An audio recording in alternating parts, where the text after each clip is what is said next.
In this tutorial, we'll explore how to implement a timeout feature for the Fetch API when making requests to cross-origin servers, or any HTTP request for that matter. We start by declaring a function called fetch with timeout. This function accepts two parameters.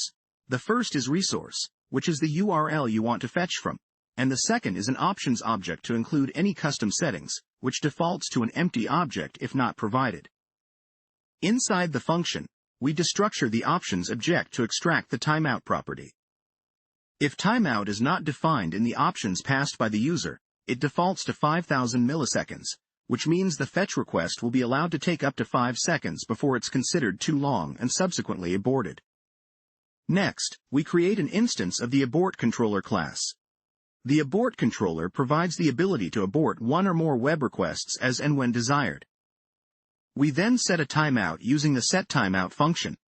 This timeout will call the abort method on the controller instance if the request takes longer than the specified timeout duration. The id returned from setTimeout is used later to clear the timeout. We then spread the original options into a new object and add the signal property to it. This signal is an instance of abort signal that allows us to communicate with the fetch request regarding the abort action. With our new options object, which now includes the abort signal, we call fetch with the resource URL and the modified options. This is then returned. We chain a then call to handle the fetch's response. If the fetch succeeds within our timeout, this code block will execute.